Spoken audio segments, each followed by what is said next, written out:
Welcome back to the Effort Over Everything podcast. I'm your host, Jason Khalipa. On today's episode, Gabe and I, we're back on the mic for our weekly episode where we dive into things that are on our mind. This week, of course, naturally, we talk about fitness. I had just gotten done with a great workout. We talk about what that workout was, what it was like, how it's like to introduce new athletes to training. And then, of course, we dive into the business side of fitness, talk about as a gym owner, some of the things that maybe I could have improved the last couple of years, including our grand opening at NCFIT Omaha, lessons learned there. And we finish up with some screen time, Gabe's feedback, and talking about Element, one of our new partners of the podcast. I hope you enjoy this episode. If you do, simple ask, tell a friend, enjoy the previous episodes, and keep training hard.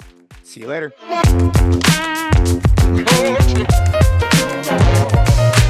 Recording in progress. So what's up, dude? I just got done working out with a member that hasn't been in the gym for about 2.5 years. And so this is a quick shout out for gym owners out there. I was talking to this gentleman and I talked to him maybe like a month ago, and he was apprehensive about coming back in, because he used to be super duper fit, very competitive, but he just, kind of fell off a little bit during COVID. And so he was intimidated, or I shouldn't say intimidated, but just wasn't ready to make that leap to come back into class. It's a big hurdle. And I think that sometimes we don't put ourselves in the position of those athletes. And so I said, hey, why don't you just come in, work out with me? And so last week we worked out for the first time together. He was stoked, worked out again today. And sure enough, he just renewed his membership and came back in now as a reoccurring member.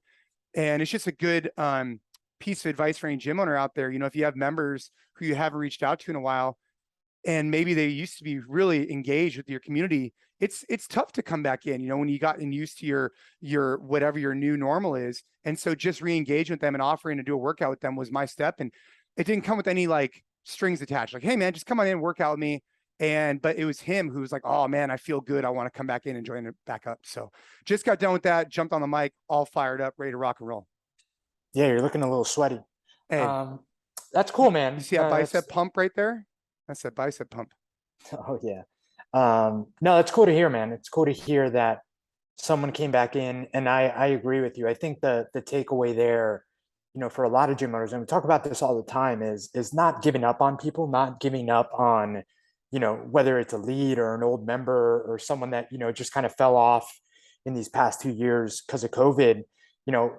People are going to take time, whether it's, to actually feel comfortable coming back in the gym, or like you said, a lot of people, sometimes more athletic, more kind of like get after it people, it becomes like this big obstacle to get over when you feel like, hey, I was up here, now I'm down here. And keep leaving the ego at the door, kind of like, I'm going to come back in and I'm going to be nowhere near where I was. And taking that first step to eventually get back is tough for people. I get it. I completely get it. Dude. And that's why I try and approach it with like some level of care and grace, and understand that people are, one of the things I was trying to explain to him though, is like, dude, his body's going to respond really well. Like if you had that, and we've talked about this a bunch of times, but if you had it before, you'll gain it back quickly. My advice for coaches though, and athletes, if you've taken off a couple of years of high intensity style training, just go back in with the mindset of like lean a little bit more towards cardio instead of just the heavier loading, in my opinion. And then reacclimate your body to the external load. So like the first workout I did with him, for example, was like 25-pound plate ground overhead combined with, I want to say like an assault bike, right? Very light ground overhead. So gave him a little bit of external load, but mainly the bike. Plus I like plate ground overhead, but I knew love plate ground overhead. I love it. But at like the 12-minute mark of an EMOM or something, I knew that he might be sore through his hamstrings because he's kind of pulling and driving, but I knew that he'd still be able to like sit on the toilet. Where if I had him do like wall balls, loaded back squats, things like that, he probably couldn't walk for a week. And so those are considerations to have as an athlete come back in the gym, or as a coach. I like to lean on lighter load, no load. And you could really, if you want to throttle somebody, throttle them on things that are either body weight or a more cardio pursuit. Because I feel like it has less detrimental effects like a couple of days later, versus if you break down the muscle a bunch now, they'll be so sore they might not want to come back in. Well, I'll challenge you on that a little bit. Perfect. I like it. That's the way it should be. Just because I feel like, it's very different when you're there one-on-one with this person and you can kind of like control the overall volume.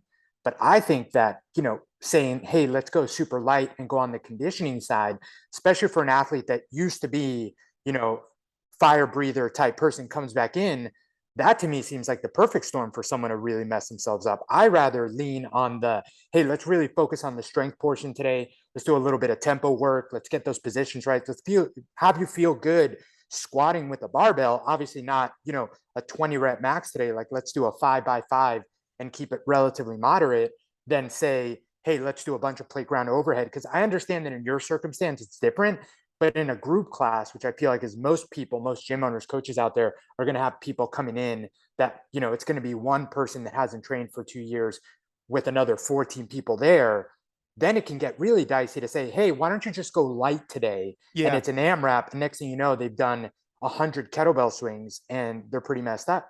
Yeah, I mean, that's a really valid point for sure. I guess I'm more looking at it from a one-on-one perspective. Like today I had him do some kettlebell swings. We reduced the loading down tremendously, right? Like the volume number.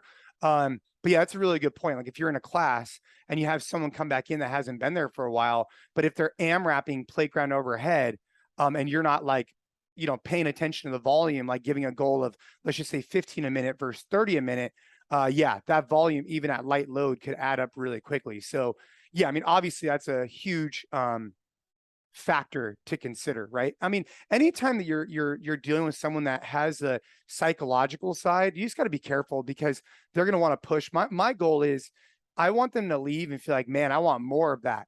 Like last week actually, I was at NCFIT Omaha. We opened up a new partner location. Actually, I think we were did we talk about this on the last podcast? I think we might have, right? I was about to leave for there. Right. I think so. And the goal of that grand opening is to have people leave and be like, wow, I learned something new. I had a bunch of fun. I got in a great workout, but I want a little bit more. Not like, man, I'm so trashed, I can't do anything for a week or two. You want them to like crave coming back. So that's the intention. And you just got to kind of tailor it based on the individual in front of you.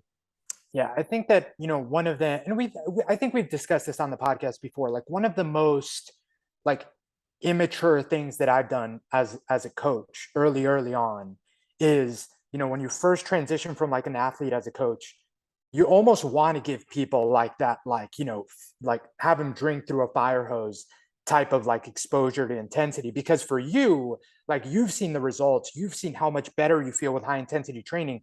So you want someone to come in and, especially if you're the type of person like you or me that like does enjoy a workout that leaves you flat on your back, you see someone and you're like, hey, let's give you this experience.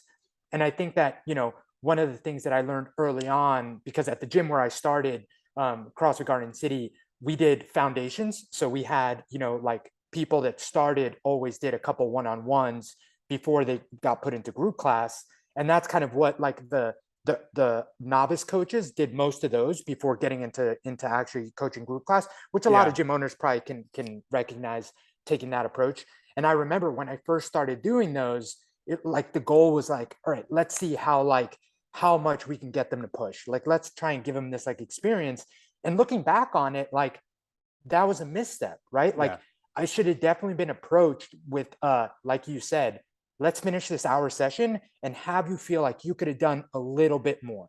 Like have you feel like I could have gone a little bit harder, because then you're going to come back, you're going to feel good the next day.